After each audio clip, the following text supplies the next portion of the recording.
형통은 능력입니다. 다시 한번 고백하겠습니다. 형통은 능력입니다. 아멘. 우리 갈라디아서 3장 14절 함께 고백하겠습니다. 이는 그리스도 예수 안에서 아브라함의 복이 이방인에게 미치게 하고 또 우리로 하여금 믿음으로 말미암아 성령의 약속을 받게 하려 함이니라. 아멘. 점점 세상이 인류가 발전함에 따라서 새로운 정보의 폭풍 시대 속에 우리가 살고 있습니다. 새로운 아이디어와 또 그에 따른 새로운 것들이 많이 생겨나고 있죠. 우리의 삶이 더 편리해지고 더 우리의 삶을 낫게 만드는 그런 물건들도 많이 있습니다. 이러한 상황과 반대로 클래식한 것들을 고집하는 사람들도 있죠. 여러분은 어떠신가요? 저는 개인적으로 새로운 것을 굉장히 좋아합니다. 그래서 호기심이 많아서 그런지 새로운 게 있으면은 이제 거기로 눈이 계속 쏠리더라고요. 반대로 이제 안정적인 것을 더 좋아하고 추구하는 사람들도 있죠. 근데 만약에 그 새로운 것들이 우리에게 유익이 되고 더 좋은 것이라는 게 입증이 되었다면은 어떨까요? 당연히 그것을 선택하고 받아들이겠죠. 하나님의 말씀을 대하는 우리의 반응도 마찬가지입니다. 그 태도도 마찬가지입니다.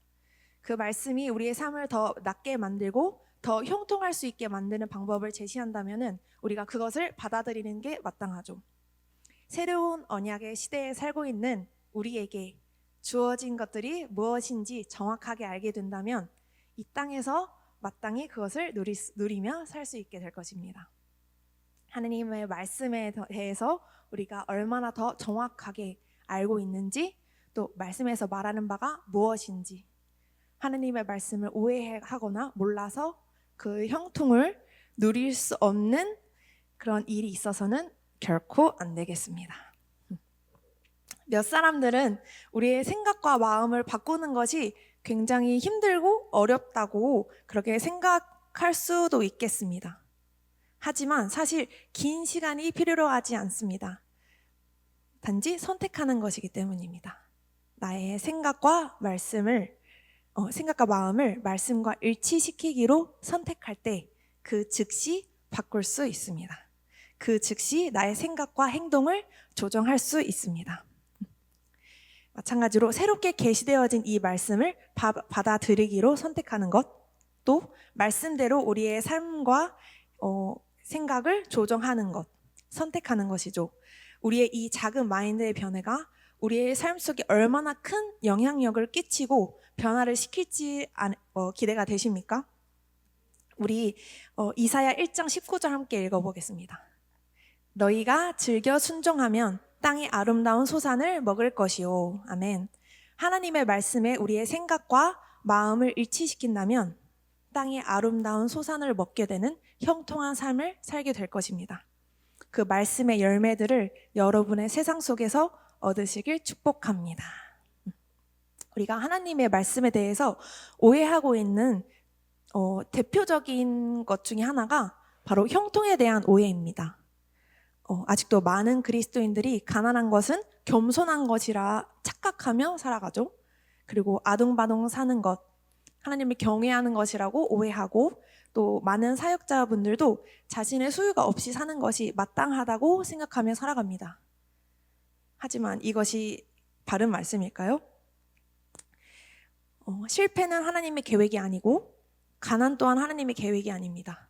질병도 하나님의 계획이 아닙니다. 오늘 하나님께서 원하시고 인도하시는 그리스도인의 삶은 풍성하고 형통한 삶입니다.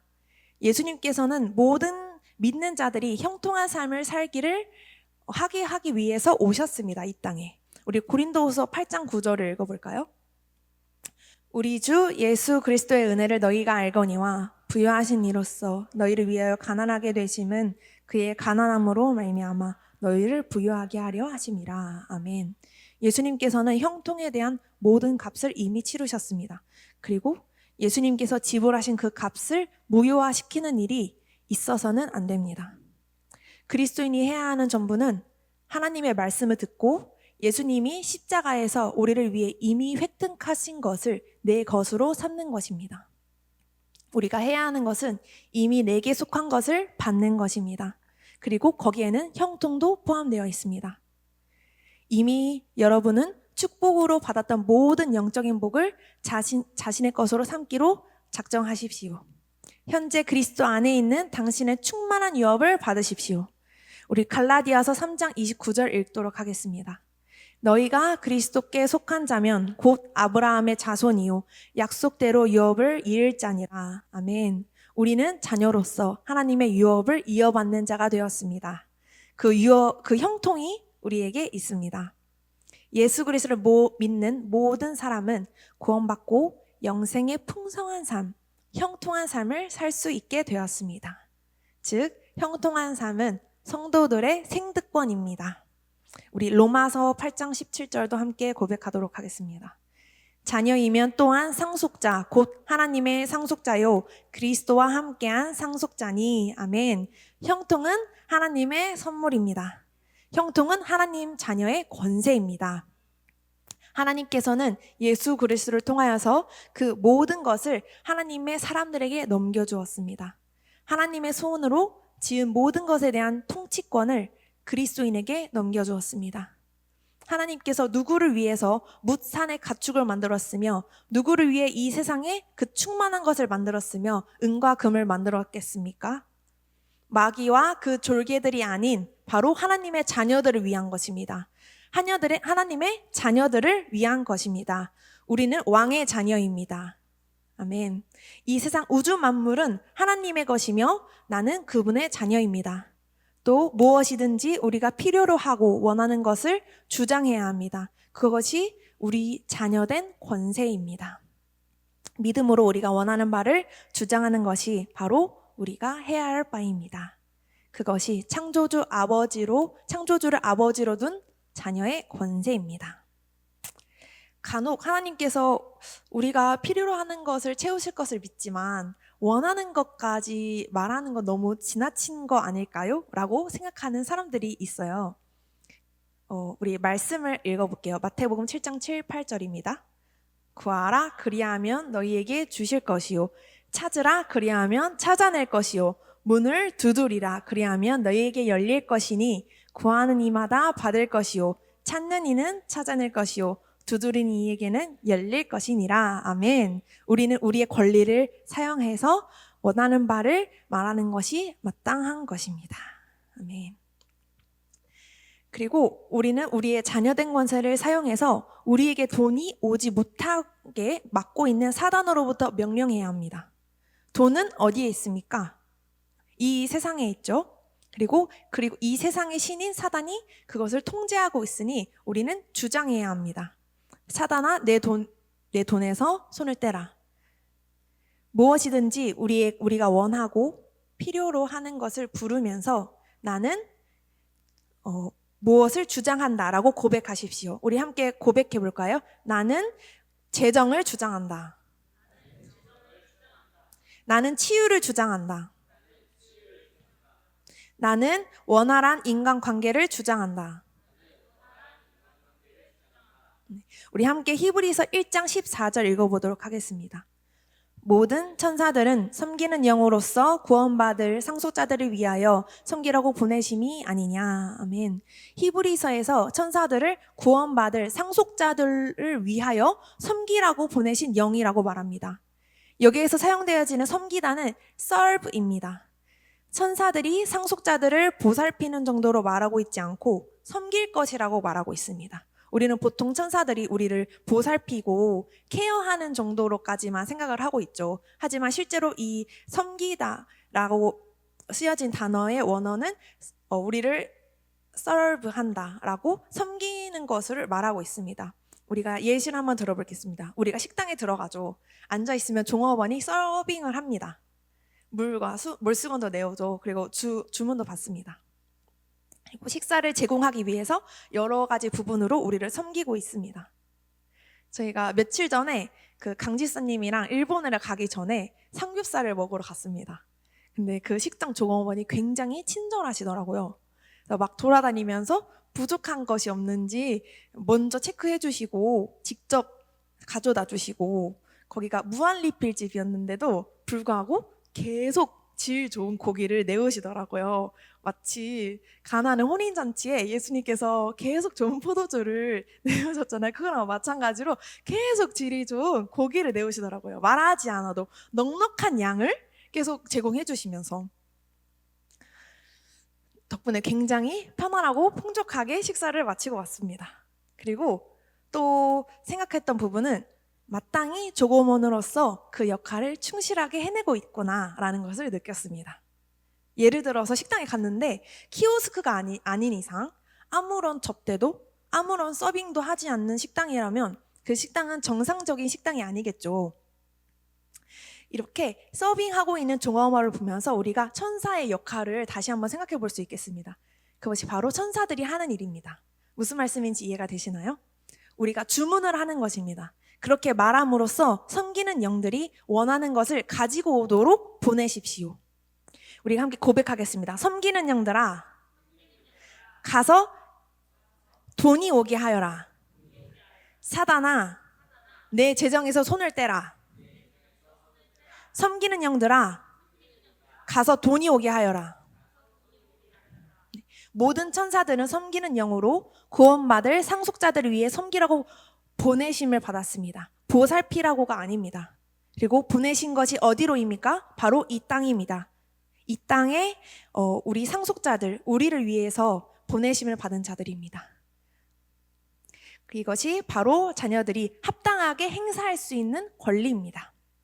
그리고 우리의 그 위치를 얼만큼 아느냐에 따라서 그 권리를 행사할 수 있습니다.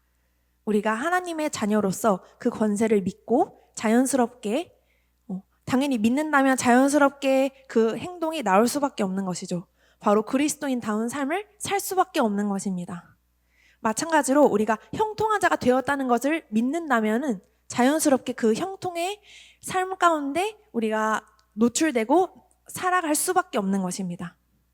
이 형통함의 능력을 우리의 사고방식과 일치시켜서 제한받지 않고 마음껏 흘러나갈 수 있도록 해야 합니다.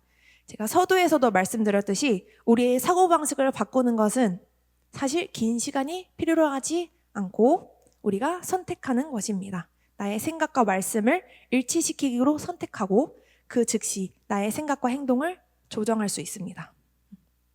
자, 그렇다면은 우리가 형통에 대한 좋은 예시를 성경을 통해 찾아보겠습니다. 바로 요셉의 삶입니다.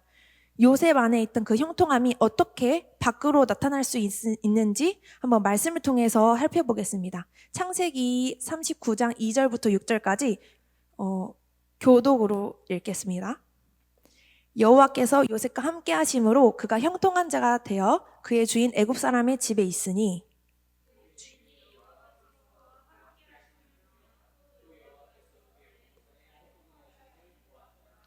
요셉이 그의 주인에게 은혜를 입어 섬김에 그가 요셉을 가정 총무로 삼고 자기의 소유를 다 그의 손에 위탁하니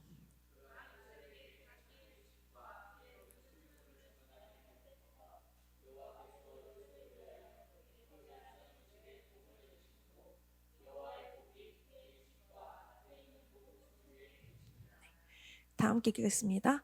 주인이 그의 소유를 다 요셉의 손에 위탁하고 자기가 먹는 음식 외에는 간섭하지 아니하였더라. 요셉은 용모가 빼어나고 아름다웠더라. 아멘. 여호와께서 요셉과 함께 하심으로 그가 형통한 자가 되었다고 말하고 있습니다. 여호와께서 요셉과 함께 하신 그 결과 요셉이 형통한 자가 된 것입니다. 이때 요셉의 위치는 모두 다 아시다시피 노예였습니다. 노예는 신분상 자유롭지 못한 상태에 있죠. 그러나 하나님께서는 그와 함께 하심으로 그가 형통한 자가 되었다고 말하고 있습니다. 마찬가지로 우리가 어느 위치에 있든지 우리의 소유가 어떠하든 우리의 상황이 어떠하든 우리의 사회적인 위치가 어떠하든 상관없이 우리가 형통한 자가 된 것입니다. 우리가 형통한 자가 되게 하셨습니다. 이제 형통한 자로서 그에 맞게 우리의 형통함을 나타내면 되는 것입니다. 그의 주인이 여호와께서 그와 함께함을 보며 또 여호와께서 그의 범사에 형통하게 하심을 보았더라. 그의 주인이 요셉의 삶에서 여호와께서 함께하심을 보았다라고 말하고 있습니다. 그만큼 요셉이 하는 모든 일에서 게으르거나 실수하거나 제대로 행하지 않거나 한 것이 아니라는 것입니다. 무엇을 하든 효과적이고 효율적으로 그것을 뛰어나고 탁월하게 하였고, 손대는 것마다 잘 될 뿐만 아니라 생산적이고 열매를 맺도록 하였고, 누가 보지 않아도 신실하고 성실하게 했다는 것을 유추해 볼 수 있습니다. 예를 들어서 직장에서, 사업장에서 우리가 누군가 일을 할 때, 무언가 맡겼을 때 기대보다 이하의 결과를 만들어내는 경우도 있을 테고, 기대 이상으로 내가 보지 못한 것들까지 나의 의도를 잘 파악해서 잘 만들어지게 하는 사람들도 있습니다. 여러분 같으면 누구에게 그 일을 맡기고 싶겠습니까? 당연히 후자의 사람이죠. 잘하는 사람이겠죠. 잘한다고 하는 것은 성실하고 신뢰할 수 있다는 것입니다.